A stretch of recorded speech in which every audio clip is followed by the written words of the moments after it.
The next thing we're going to take a look at is adding an exclusive right. So clicking onto the exclusive rights menu on the left hand side will give me that list view again of the exclusive rights that we have within the system. Clicking into the top right hand corner to edit and add a new exclusive right. Here we've got the ability to either select the cemetery area, so I'm going to go for that east side west that we previously had.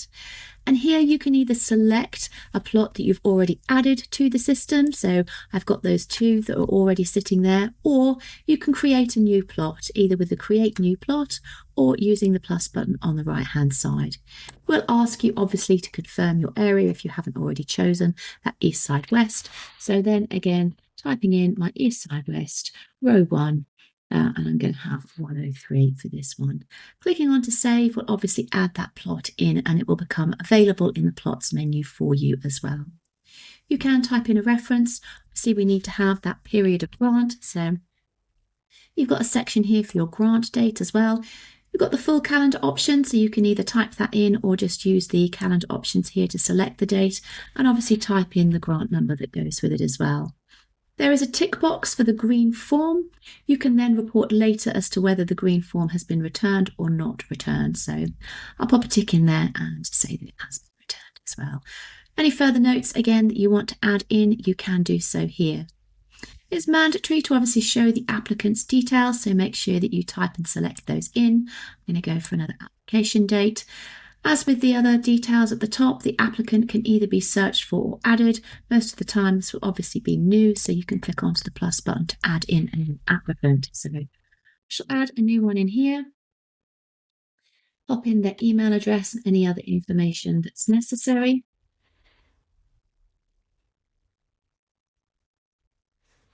Oops. And then again, type in the address if needed. These aren't mandatory fields, it's just obviously if you want to or not, clicking on to save. If you have typed in the wrong one, then you can use the cross button to actually remove Anne Peters and choose the next person. Do make sure when you're actually changing these that you do use the right button. So if we're editing, we're using the pencil to edit to actually edit Anne Edwards. And obviously if you want to remove her, then make sure you use the cross and then obviously select the right person again that you wanted to have in there.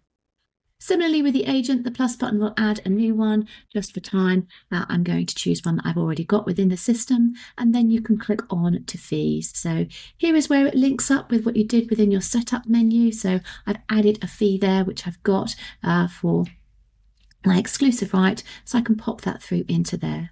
You've got attached files and you can click on to add. The system will always display the last record first, so we can now see that we've actually got Anne Chaplin showing there linked on to that grave number. Using your columns buttons, remember you've got multiple different view forms that you can see on there. So if you did want to see the grave number over on the left hand side, you can literally click onto grave number and move it up to the top, and any other information that you want to report on, you can turn the boxes on or off and click on to apply. Here we can see the grave number has now moved to the left hand side, and any of the details that we want on managing that exclusive right can be viewed from within here. One of the next things that I might want to do is to generate my notice for my exclusive right.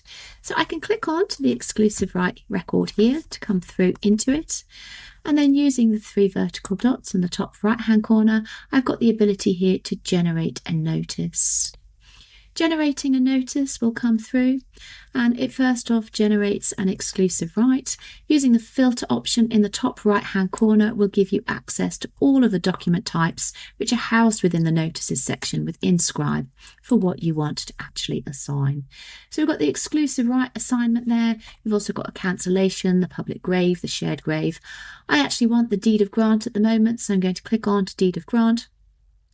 There's the opportunity to show the header where you can see the council name and your council logo and a signature panel that you've got at the bottom. You can also add additional footer text if you want to. I'm now going to click on to view this notice. So you can see that signature panel at the bottom. We can see the £100 that we've actually paid for that assignment of that exclusive right of burial. Any of these records can then be printed. They can also be saved. You've also got an actions button here again where you can again download it as a PDF or you can share it and email that as well.